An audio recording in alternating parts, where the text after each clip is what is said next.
Semut dan beruang.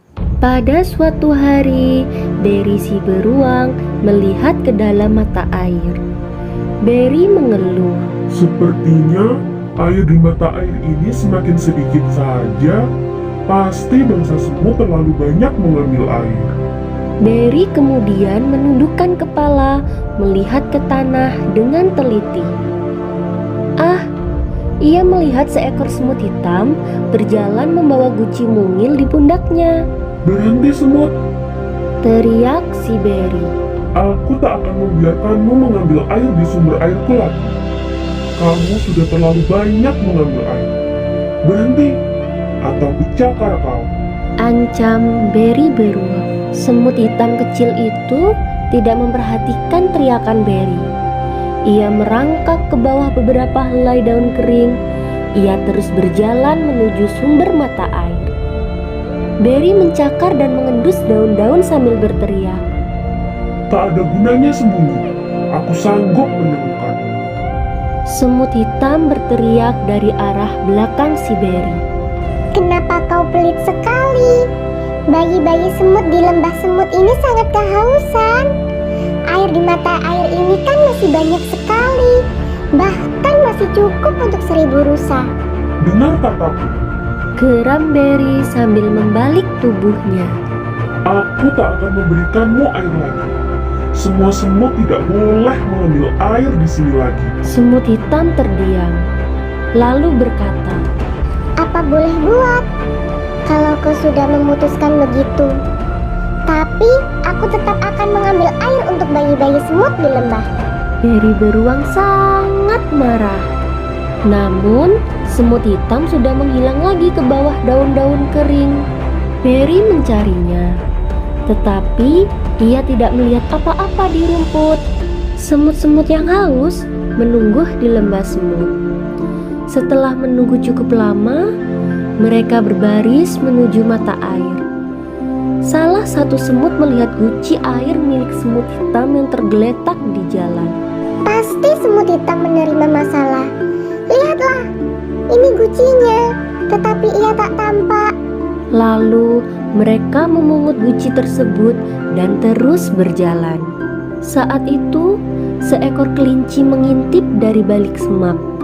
Kelinci itu mengangkat telinganya dan berbisik, Jangan pergi ke mata air itu. Pulanglah, kalian semua dalam bahaya. Berry sedang marah.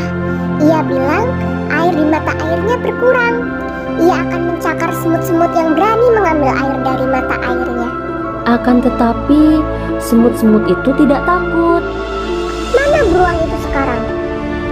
Tanya mereka. Ia sedang beristirahat di rumahnya. Jawab kelinci. Semut-semut itu berbaris menyerupai tali sepatu di rumput. Mereka melihat seekor tupai duduk di pohon dan bertanya, Apakah kami sedang berjalan menuju ke sarang beruang? Ya.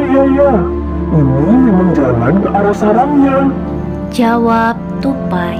Tetapi sebaiknya kalian balik ke rumah. Berry beruang dari tadi berteriak terus. Katanya, jikalau kalian mengambil air dari mata airnya, ia akan mencakar kalian. Akan tetapi semut-semut itu tak mau kembali. Mereka terus berbaris menyerupai tali sepatu di tanah. Hari hampir malam. Mereka melihat sekeliling dan menemukan sebuah retakan di tanah. Mereka masuk ke dalamnya dan mulai menggali sebuah lubang. Apa yang kalian lakukan? Kenapa kalian menggali? Tanya tikus tanah yang merasa terganggu dari tidurnya. Kami ingin menangkap Berry beruang. Kami sedang menciptakan jebakan untuknya. Kata para semut. Bahaya sekali. Seru tikus tanah. Tetapi dia sudah menangkap semut hitam saudara kami. Ia juga berniat mencakar kami. Hanya karena kami mengambil air dari mata air. Kata semut-semut. Baiklah, aku akan menolong kalian menggali di bawah sarangnya. Aku pernah hampir tertangkap ia dahulu. Seharian itu, para semut dan tikus tanah menggali lubang di bawah sarang Berry. Mereka terus menggali selama 10 hari. Tapi Berry beruang sama sekali tidak curiga. Suatu malam di hari ke-10, Berry beruang kembali ke sarangnya dengan hati gembira. Ia berhenti di depan rumahnya di pohon oak dan berkata, Aku sudah makan dan minum hingga kenyang. Satu-satunya yang bikin aku jengkel ialah semut-semut itu. Mereka masih berani mengambil air dari mata airku. Besok akan aku hancurkan lembah semut itu.